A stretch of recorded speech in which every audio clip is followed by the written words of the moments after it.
What's up, everybody? Welcome back to episode 2 of Behind the Vision. My name is Casey Schultz, and today we're going to talk sales, mindset, work ethic with my man, Lewis Singleterry. What's up? What's up? Thanks for having me, bro. Yes, sir.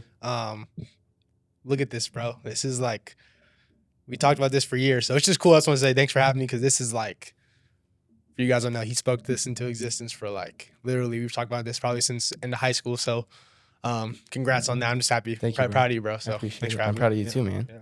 We're going to get into some of the stuff that you've accomplished in the last year. Yep. So a little bit of a backstory. Lewis and I have known each other since what? I mean, middle school, but... I graduated in 22, so... But we got close in high school, so... Yeah, 2018, 2017, probably something like that. So we played basketball for a little bit. Him and I have always been on the same kind of mindset wavelength as far as entrepreneurship. And then you and I kind of just found our own little path, which is cool. And again, played basketball. You stepped out, started getting into sales at the Chevy dealership. So I want to talk about that. But it's cool having people around me and friends that I've known for a while, you know, and seeing you go on the come up too. It's pretty dope. Yeah. So I'm proud of you as well. But if you want to get into how you got into sales as a, you know, what are you, 21 now? 21. 21-year-old sales guy. He was running 10 months strong as the top sales guy in the first year. So you only missed two months, which is crazy. So yeah, if you want to get into that, talk about how you transitioned from basketball to sales. Yeah, to be honest with you, I didn't really have a choice. You know, I played basketball for all 4 years of high school. Took it very seriously. That was my job. I was never allowed to work. In high school, I was never allowed to work. So, my dad, my oldest sister played college basketball as well. So he kind of had a vision for me when I was coming up, and he said, "Hey, you're gonna take basketball as your job." I liked it. He didn't force me to play it, but he was like, "You don't have to work. You know, basketball is gonna be your job. Make sure you go and get your reps in, and you be really good. Then you don't have to pay for school." And that was the plan, just to go play in college. And then, I worked really hard, and all 4 years I was, on varsity, and I did some great things in basketball and had the opportunity to play at the next level in college, and I got a scholarship. But I mean, the last 2 or 3 years, probably 2 years of my basketball career, including college, last year of all the way up probably my junior year in high school, my knees were just, you were there. They were bad. So I was taking ibuprofen before every game, 2 or 3 of them. And that stuff jacks your stomach up. So it can mess up your stomach lining and stuff. So like the last 2 or 3 years of my life, I was just spamming ibuprofens to play, and it got really tolling on my body, and mentally it was probably worse. So after my first year, I went to West Cliff in Orange County. I was on scholarship, and I was trying to play my best, but every game or every practice, I was just in pain. Yeah. Up until the point where I had to redshirt my whole first year because of just how excruciating the pain was, and I was never really 100%, and that does a lot to your mental, honestly. When you see players that you're probably better than, or that you can be doing things against that, but your body's literally won't let you. Yeah. So midway through my freshman year, man, it was bad. I was mentally just defeated. My body was defeated. My dad would call me every weekend, every day actually, because I was living in Orange County. He was here, and he wouldn't be able to talk to me every day. And he was like, "Hey man, what's going on?" And I'm telling him, "It's going great. It's practices are going better. Games are going to be starting playing, and this and that." And it really wasn't. So yeah. That's a hard thing though, is like you and your dad for your whole life have had this one vision of, I'm going to play basketball, I'm going to do good in that. And then circumstances get in the way and you can't do it. It was tough, man. That's difficult. You know my dad and how he's hard on me, but basketball, me and him, he would show up to every game, he would record every game, you'd hear him screaming, and that's his thing. Like that was our love really connection between me and him, and that was really hard for me to be telling him, "Hey, it's going great," and this and that. And then he came out to 1 or 2 of the games, and he saw me, and he knew that I wasn't really the same. He see me playing high school, and I was in my prime, probably sophomore, junior year of high school. But then he just saw like the way I moved, everything was different. I think he knew it was kind of coming to an end, and I finished out I redshirted the whole year. There was days where I didn't go to practice because I was just mentally over it, just always being in pain. Was that the point when you realized like, okay, I need to step away? And I knew when our coach would tell us, he was like, "Hey, redshirt guys, come to practice still. I want you to be around and, be on the scout team or help us prepare for the next game." And I would just not go. I would just there was days I'd tell him, "Hey man, I got stuff going on at home or whatever. I can't make it." He would say, "Okay, cool." Coach Cook, if you see this, I'm sorry. But there's other days where I just wouldn't say anything. I just wouldn't go because I knew that I was redshirting.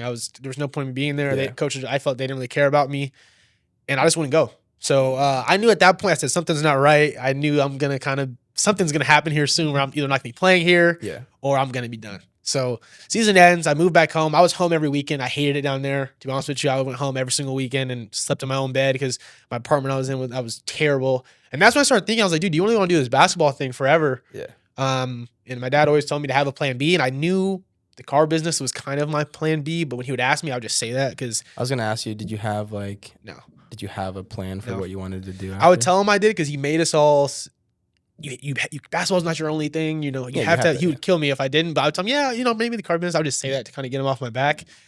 But then to be honest with you, when the season ended, I went back home. Westcliff basically told me, I never told him about this story, but Westcliff basically told me, they said, dude, like, we're gonna like cut basically your scholarship back. Damn.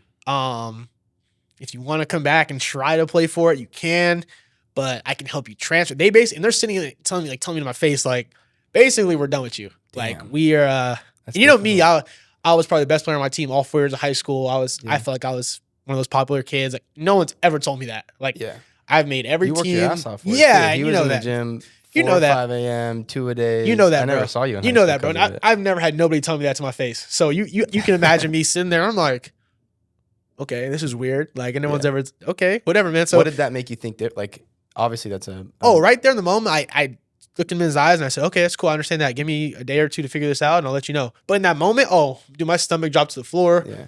What am I going to tell my dad? That was the first thing I thought. And for two, I just felt really, honestly embarrassed because I was like, dude, this has never happened to me before. Like, you know, they basically were cutting me. So yeah, that's different. I immediately after that, I called my dad. I tell him in the car, we had some words and I just went straight to the gym, to be honest with you. Went straight to the gym, got a lift in, came home. And that whole summer, I was in the gym 2 times a day, every single day with my buddy Eric, Coach Eric. Shout out Coach Eric. Every single day for the whole summer. Didn't go out 2-a-days every single day the whole summer besides probably Saturday, Sunday. Ended up talking to a few junior colleges. Ended up fast forward going to Palomar College. I feel like the coach liked me the most there. Yeah, I forgot about that. Go to Palomar for a little bit, right? A month before season starts. Mind you, this whole time my knees are still bothering me. Been taking ibuprofen to go to open runs and stuff like that. A month before season starts, I told my dad, I said, dude, I got to get an MRI or just something that gives me an idea of what's going on so I know, because this has been 3 or 4 years. You need answers for right? sure. So fast forward, I go get my MRI. They said, dude, like, you have little to no cartilage left. And I got one knee done in my ankle because at the time my Achilles was really bothering me. But they said both knees were very similar. Little to no cartilage left. So my bones, both my bones were just touching each other basically. So when I jump, when I'm sliding, whatever, that's why my knees are constantly in pain because I have no cartilage to protect the bones, right? And they said I had bone spurs in my ankle, my left ankle, I think. So they go, you can get a cartilage replacement surgery, which my sister got. She was out for a year, could barely walk. Or you play through it, and then, when you're 30-something, 40-something, you get a knee replacement. Yeah. Damn. No joke. I go home. I told my dad, I was like, dude, I don't know what to tell you, dude. I'm taking ibuprofen. My stomach lining's getting tore up. Every game, after the game, you go straight to the bathroom, dude, because that ibuprofen is just destroying your stomach, right? In that moment, I knew when the doctor or at that time, my chiropractor told me, he read my MRI to me. I said, dude, it's in my head. I was saying it's over. Like, I knew I was done because with the options they gave me, that was the best choice for me, to be honest with you. Yeah. I knew I was done.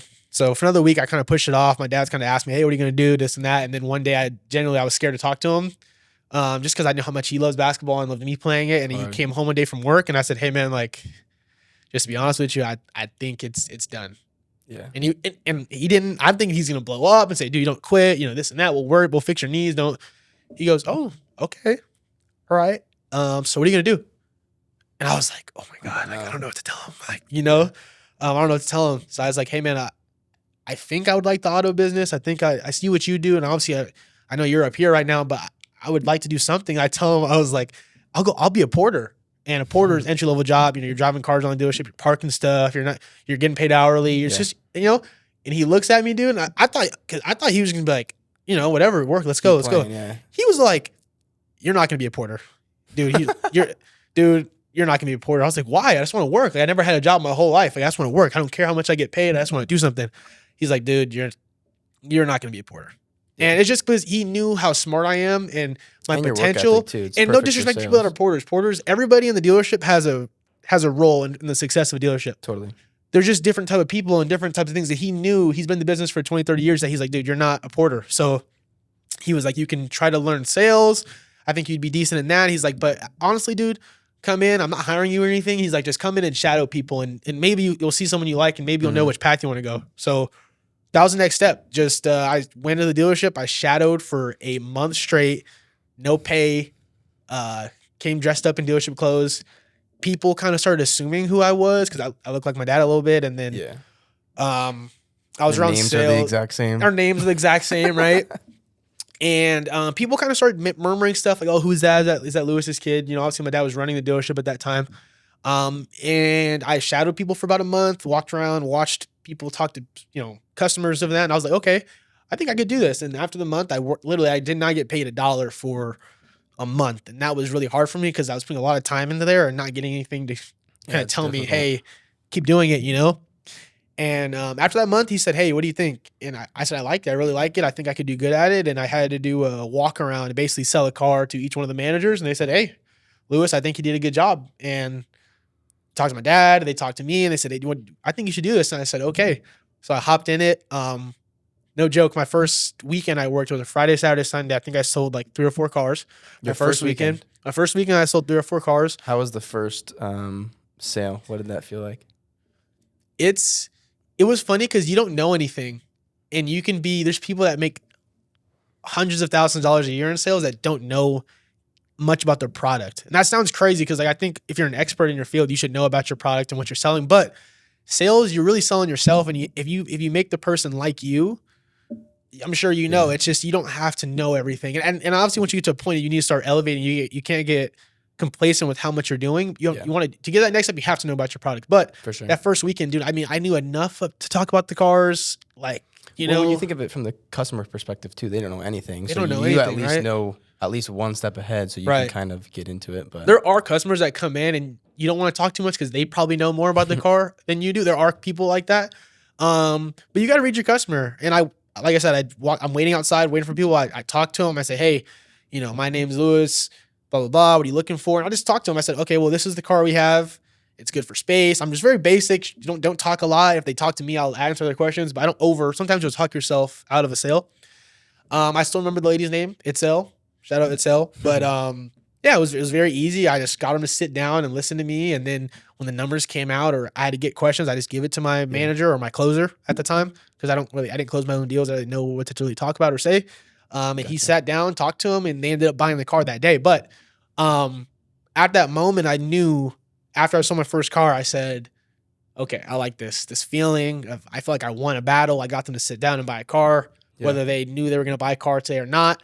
I feel like I won something. And that was like quitting sports. You don't have a competition or like a win anymore. Yeah, that's a good point because you're technically in competition with the other sales guys, right? Right. You're salespeople, you're in a battle with your customer, right? Because at the end of the day, they may not be trying to buy a car. And you're like, dude, this is how I pay my bills. So it's and losing a sport you love like that is like you have to replace it with something. That's why you see all these like NFL players, NBA players, after they retire, they're like, oh my God, like what do I do with my time and this and that. So it was actually perfect timing. I really give thanks to God because at first I was asking, like, dude, why can't you let me be healthy at like any moment? I feel like I would be so much better than I am.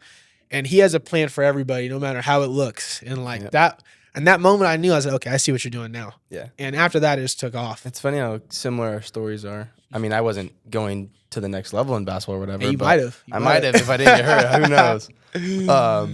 But same thing. It was like I loved playing it. I loved the people within it. And then my knees gave out. My ankles gave out. I had to resort to filming. But it's like, look where we're at now. It's crazy how fast things happen too. Look where you're at now. I was going to say, you're a man of God too. And so I was going to ask you like that your knees, your ankles, like is definitely for something. It was a plan. And to be honest with you, when I was playing basketball, I was a Christian.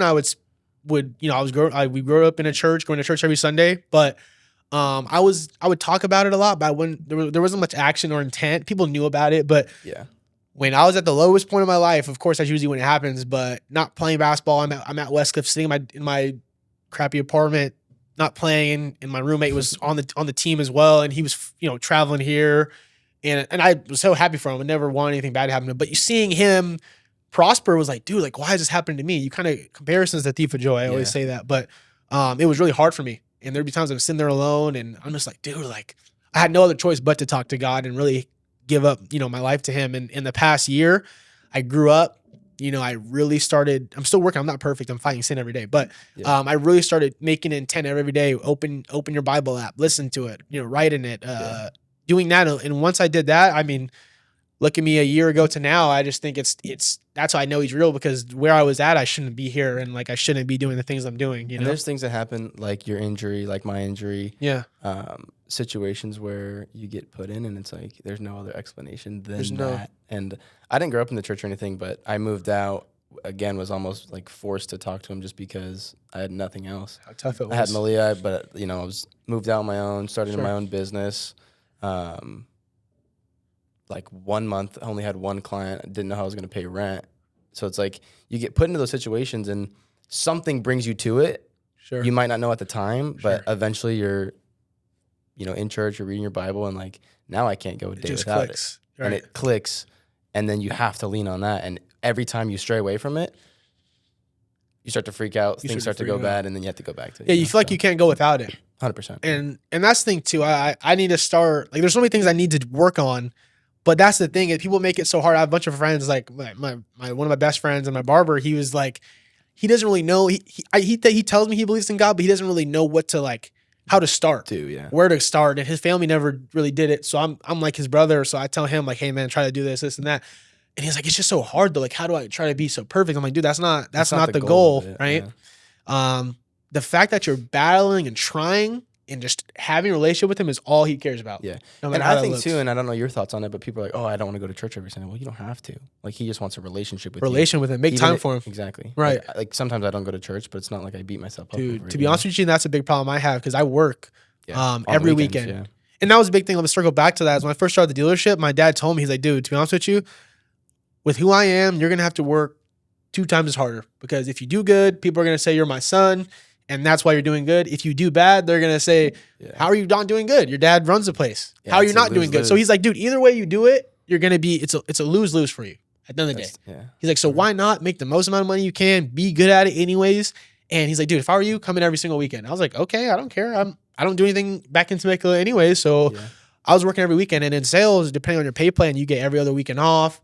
I mean, dude, I've worked every single weekend. I don't think I've taken a weekend off unless it was recently. I was sick for a little bit, but then I had like a family thing. But I don't know how many. I want to talk about that, because you're in the office. You text me. It's like 9 p.m. Oh, just leaving. I'm like, I get there. Where did you get that? Because I know in sports too, you're in the gym, 4 a.m. late, working out.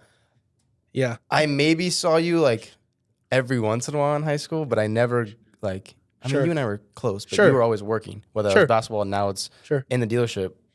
Where did that come from? Honestly, seeing my dad did it a lot. And that's the thing too. That's what my dad, like, it doesn't make sense how we are where we're at, because like he's been in the auto industry for 30 plus years. He started with a tire shop. He was running his own tire shop. And now he has his own business and his own dealership. So like awesome. That's a whole nother, we could have a whole nother discussion about him just as for hours if we wanted to, but dude, growing up, he would wake up. I mean, I was with him 4 or 5 in the morning. He would take me to LA Fitness before work, and we would shoot. And he would come home at 8 or 9, and he would come home and go straight to sleep, or he would fall asleep talking to me. And I'm like, dude, why are you so tired for? Like, you go to sleep every time. And now that I'm that age where I can kind of see why, I mean, I have so much respect for him, because that's where I got it from. Waking me up early, seeing him do it, and he comes home and still has enough energy to be present, be a dad and be a husband. So like, really, I get that from my dad. And in sales, you don't have hours really. So it's on you. You get in at 9, and let's say you're off at 8, but you get a customer at 7:30. Usually a car deal takes 2.5 hours, and it can be 9 or 10. You can't just walk out. So you don't have hours. So that's another thing. I don't really have an option. So that's where I get that mindset from. Really, just I credit that to my dad. And I get better at stuff as I go. But that's really where I got it from. I like your point of now that you're at the age to understand it. I was talking to my dad the other day, and he was working at like on a Saturday at like 8. I was like, "What are you doing?" And he was like, "Someone's got to pay the bills." Right. And I was like, "Right." Man. That's real. When you're a kid, you don't understand how that's all happening. Your lights, Christmas is happening. You see all these presents on the tree, and you're like, "Okay, parents have jobs, they get money, and this and that." But once you're in it, you have your own bills. I got bills now. It's just like you Yeah. see, like you're so much more thankful for And you have them. so much respect for them too. Oh man, like, dude, It's crazy. everybody that has present parents and the people that don't have present parents, like I have a lot more respect for them too, because like they don't have that blueprint of what to really do. So I 100%. have respect for people like that too. That's Absolutely. I love it. huge. Back to your mindset and your work ethic. Your diet is a big part of your Yeah. life, obviously. How has that affected your sales and like working? Dude, if you go into a car dealership, you'll rarely see someone in shape. When you see someone that's been in the car business for 20, 30 years, most guys, it's just like it is a kind of like what's the word? Like when you don't see a lot of skinny people in a car dealership typically. That's like I don't know the word I'm looking for, but like that's like the vibe you get when you go to dealerships, because it's a really hard business to stay in shape in, because you don't have your hours are crazy. You're always ordering takeout. You're Uber eating stuff to you because you can't leave. You could meal prep. That's probably the right thing to do if that's your goal. But most people they've been 20, 30 years in this thing and they're just trying to make money and get out. When I first started working in the dealership, I was playing basketball, so I was like probably like a good 180, 185. I was always muscular, but that was a good playing weight for me because I ran a lot. Mm-hmm.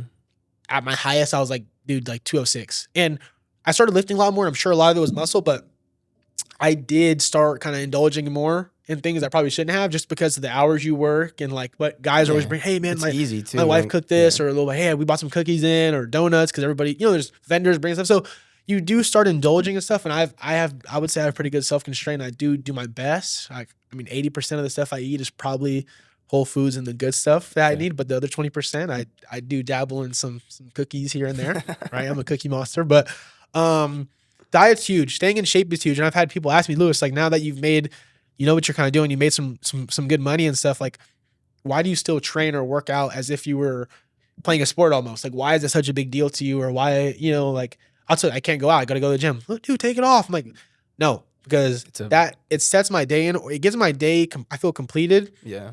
I do feel like it gives me an advantage at work. I feel like I'm more focused. And mentally, to be honest with you, I feel like when you see someone in shape and someone that's not in shape, like there's 5 or 10 seconds where you look at them and you form an assumption, whether it's right or wrong. You form an assumption and you say, hey, this guy, he's in shape. That must mean that he takes care of himself. A customer may walk towards me versus someone else just because they go, hey, you know what? He takes care of himself. He's going to take care of me. Yeah. There's so many more benefits, dude. Like if I'm cut and I'm jacked up, what negative is it really gonna do for me? And 100%. It's like I like it. I like working out, and being in shape is always just like a thing I've tried to do, and I really want to do it. So every day after work, even though I'm getting off at 9 or 10, luckily they opened up that new EOS that's 24 hours. Before it wasn't. LA Fitness closed at like 11 or 10, so I would not be able to make it. So now it's 24 hours, dude. You're in the gym. I don't care if it's 10:30, 11, 11:30. I'm going because it's a routine now. So staying in shape and diet's a huge part. I'm sure in your business it is too, because once you eat that big, fatty meal, you want to go to sleep. And when you go to sleep, you don't make money. So diet is like huge, I attempted 75 hard last year, and I could see a direct correlation of like, okay, 2 workouts a day, diet's log, gallon of water. That is tough, man. I don't know how you did, or how you did that. I only went 50 days, but still respect. Those 50 days were like life-changing for me, because I was mentally more focused. I made more money in those 50 days than I ever did in the other months. I felt clearer. I was waking up earlier. I wasn't going to bed at like 11. It was like locked. So now every time I like maybe fall off that path, I have to get back onto working out in the mornings, eating clean, because just mentally, like once you get to that point, it's almost euphoric when it's like, I've never experienced something like this. Why don't I do this like every day? Now I got to do it every day. So now it's like when I get off of it, I have to get back, because then I'm not focused. I'm not making more money, So it's a direct correlation from like my fitness and health into the business and showing up for my parents, showing up for Malia, showing up for my clients. Like you have to be dialed in all the aspects. That brings me to another point too, is like, you don't even know this, but like one thing I noticed like about you, and like I'm trying to get like that, is like, dude, I noticed like with everything you have like a schedule, or you have like a written down kind of like, you have a planner for your day, whether it's physical or mental. You say, dude, I have to have a time at this. You're very like technical, and like you're very like your day's in line.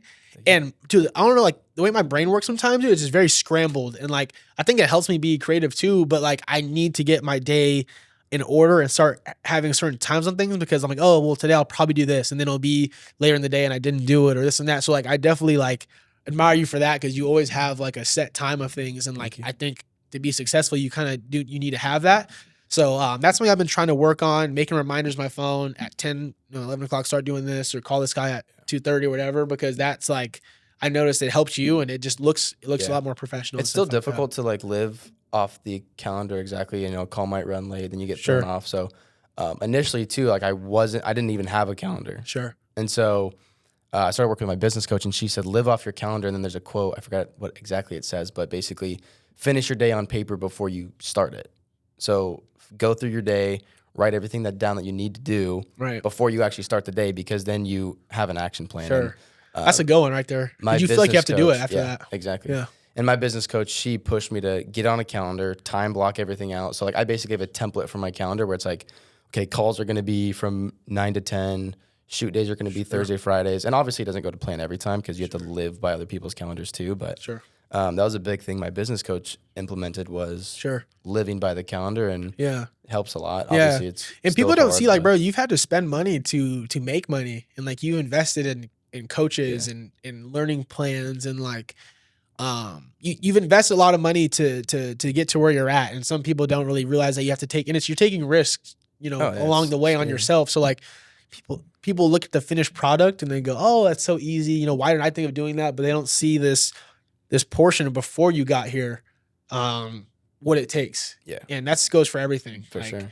Like people that's another thing too, is the really, really frustrating part is like when you work for, especially your parent, a lot of people are going to say things, and it's like in sports and high school, people always said things about me. So it didn't really it doesn't affect you, but at the same time, it kind of does.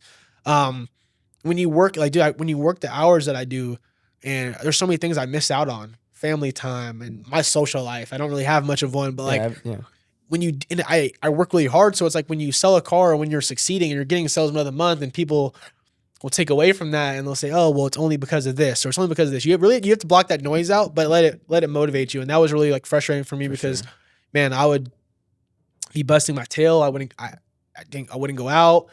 I don't have, for the past year or two, I haven't been in relationships. I've been kind of missing out on certain things because of that. And it's like, when people kind of take away from that, it's like, it hurts. But then it's like, you know what, your success, all the good things that are coming your way, it just kind of speaks for itself. But it is tough when you work for your parent and they're in a position that he's in. It's just like people are going to say things regardless of how bad or good you do. Well, so like it's you said earlier, like if you do well, then it's because, you're at your because dad's of this. dealership. If you don't do well, it's like, why? Because of that. Yeah. 100%. And that was really hard for me to kind of navigate through. But at the end of the day, like I said, my dad always says, let your work, let the paper talk.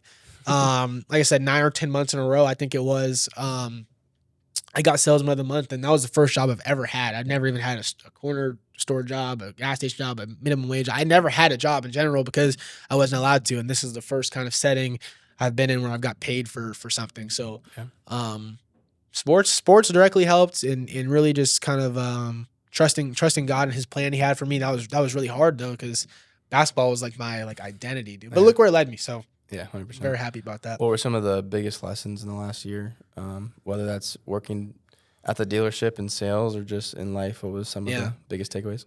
I'll probably say 2 or 3 things. So first thing I would say is just keeping God first, keeping Him first, and never letting money, materialistic things, or even your family come first. And like when I say that, I mean like starting your day off with God, and you have to really get in tune with what He means and what He wants for you. And because people say, well, why wouldn't you want your family first? You don't care about them, or you put your job first. And it's like when you put God first, He teaches you how to love. And then when you know how to love, you can love your family even more, your girlfriend or your fiance even more, your friends and family more. And when you put these other things first, it's not going to be the right intent, and you're not going to really know what to do when you get to all these things. When you get this success, when you get a girlfriend, you're not going to know how to treat her and this and that. So I really had to learn how to put Him first, and everything else is going to kind of fall in order. So I learned that. Second, as a man, there's a lot of pressure. There's a lot of pressure on you that I didn't really experience at a young age. And now that I'm kind of getting to the point where I'm making money and being around certain people, there's a lot of pressure on you meeting customers these guys coming here and they're trying to get this wife, their wife a car. Mm-hmm. And, we're seeing you said you run credit, you see their credit reports and these people's credit cards are maxed out. You see his mortgage is about to be a month late and he has all this pressure on him.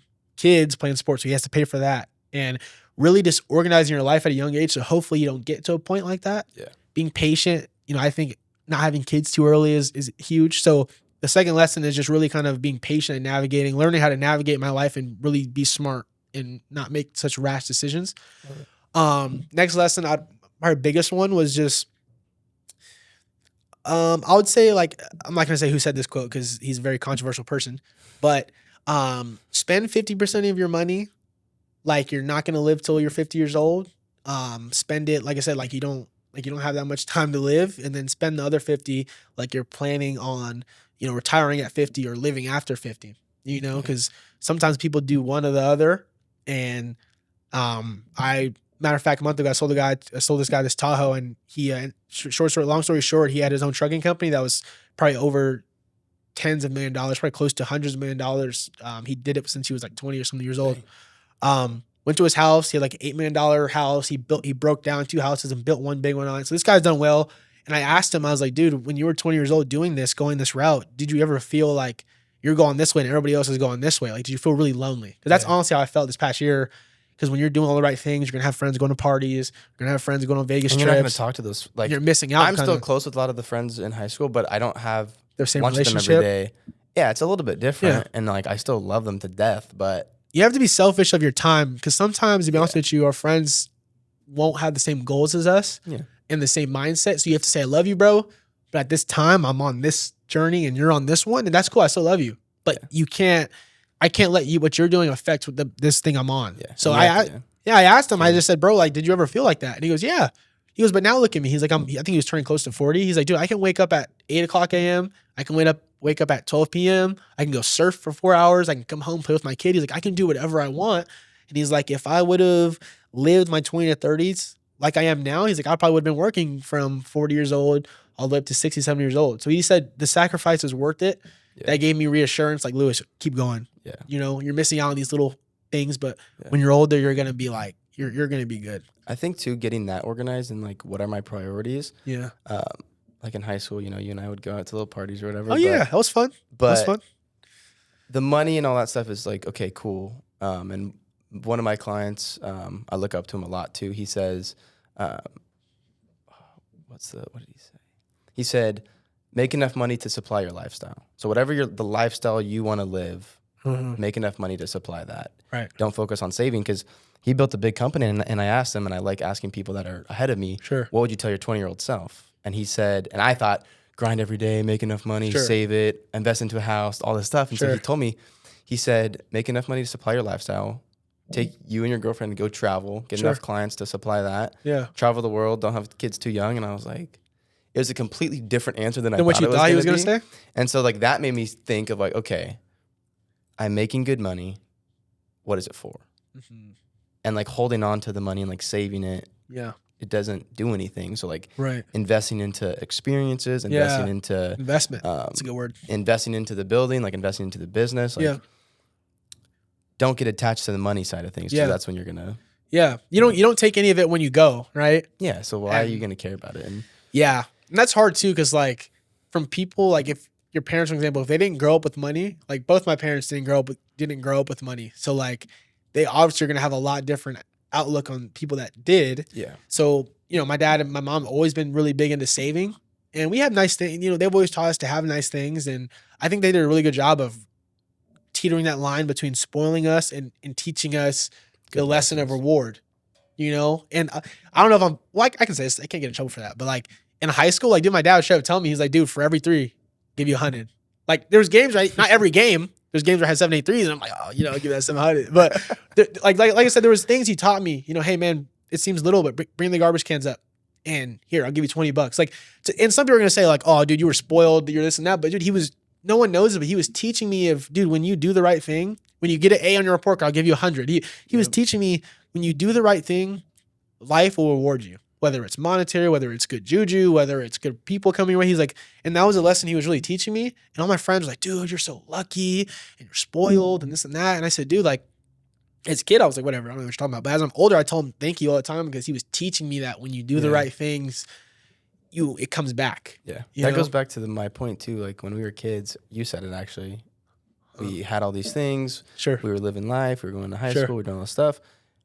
I moved out, and now I look at what my parents did completely different. Yeah. And it's like, I remember in high school, COVID hit. I was at my lowest probably. Sure.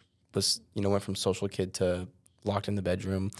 Freaking, I was crying. I was doing something, and my dad came. He's like, dude, like, basically get off your ass and do something about it. And he told me, and I've said this before, brush your teeth with your left hand. And I was like, what does that even mean, dude? Like, yeah, what does that mean? It's so stupid. And I was sitting there like depressed and like just over it. And I was like, all right, what is he talking about? This is the worst advice I've ever had. Sure. So I started doing it. Brush my teeth with my left hand the next morning. I was like, all right, cool. It made me think of like what I was doing, and it got me present in the moment. And the analogy is basically switch something in your routine to get yourself back on another one. I've never heard that in my life, but that is some stuff right there. That's a good saying right there. At the time I was like, this is stupid, dude. But now it's like I wake up and I'm not feeling it. Okay, change something. Like do a little thing differently. Sure. Like if you get water before you have your coffee or whatever, have your coffee before. Switch something up. Yeah, just switch something up.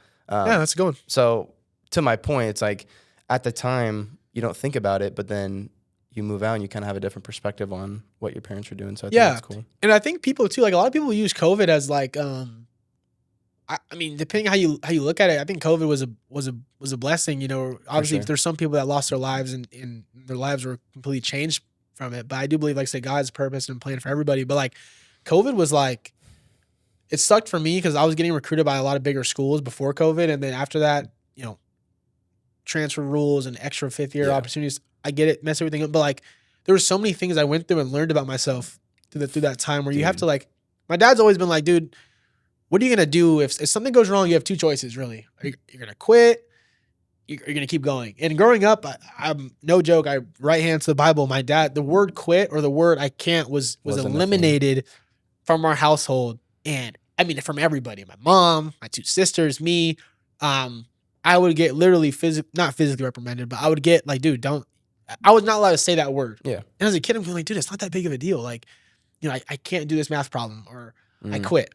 I quit. I started playing baseball, right? And I hated baseball. I got hit by the ball one time. I told him, dude, I said, dude, I'm way better at basketball and football. Let me just quit this. Go start this. He's like, dude, you signed up for something. You're going to finish it. In that moment, I'm going, dude, you're like, why are you being so like weird? Like, I want to go do something else, you know? Like, but he was teaching me, once you have an obligation, as a man, you can't just walk out on the obligation.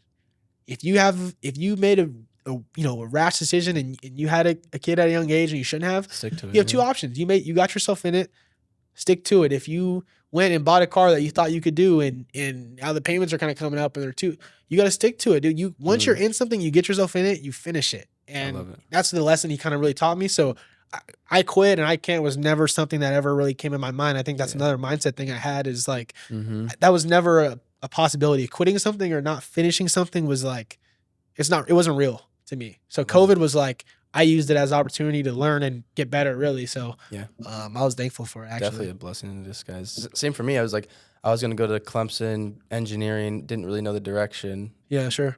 Long story short, COVID threw me back into filming. Sure. Look where we're at now. It's like, I can't explain why that happened, but, you know. Gotta be thankful for that, bro. 100%. So, any final thoughts? What are your goals for 2025? What do you want to accomplish? Well, last year I know that when I first started working, I was like, okay, like I want to, from what I wanted to clear, I wanted to try to get 6 figures for sure. I wanted to do that. I remember we were signing up for health insurance. Like when you get to the job and you get there, they call you upstairs and they have to like fill out your health insurance and all this other stuff. Yeah. And you sit there with there's 2 people. So the next salesperson will be doing it and you're doing it. And this other guy was there for 20 something years. He's been doing sales. And the lady asked me, what do you make a year? I was like, well, I just started. So I don't know. I really don't know. She's like, okay, well, what do you think you'll be making? I was like, I've never had a job before. I really don't know.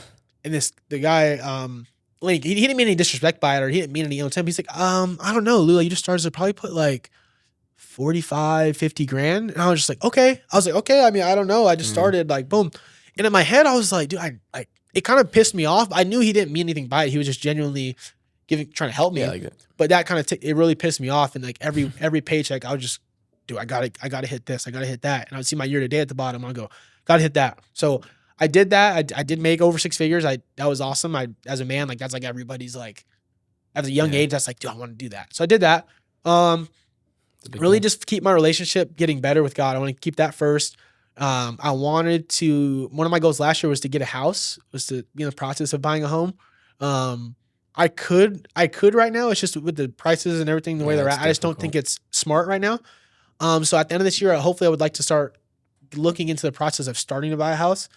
Right now, like I said, I was going to go get an apartment, a nice apartment. And my mom and dad were actually against that. And typically most parents, especially when their kid starts making money, they want to get you out. Yeah. And that just shows you I come from a really like loving family. And they're like, dude, look, you're going to waste all your money going to an apartment and doing this and that. Why don't you save it? You know, just respect my house, take care of it. And we're going to let you stay here and save your money so you can go get, you know, a house like that. So at the end of this year, I'd like to go start getting a house. And just like get my social life going, have a healthy social life. Like, now I'm not saying I'm going to go out and, you know, drink every Friday or whatever, but, you know, start going out, be more outgoing. You know, I see you and Malia, you know, doing your thing, and you guys have been a great example, but you know, definitely get my social life going and just get my outlook on women right, and make sure I get that, you know, that aspect of my life, get that going. So really just keep my life in order, keep my priorities in order, and, you know, obviously make some more money. That's great. Really keep that going, you know? So cool. That's my goals this year. Well, I appreciate you having on. If you're watching, thanks for watching. And we bounced around from a lot of different topics, but Lewis, again, one of my good friends, great sales guys. We got to talk next time, maybe more on the specifics of sales, but yeah, a lot of good topics, relationships, you know, family members, and learning experiences from our dads, which is cool. Yeah. But I appreciate you guys for watching, and tune into the next one. Thanks for having me.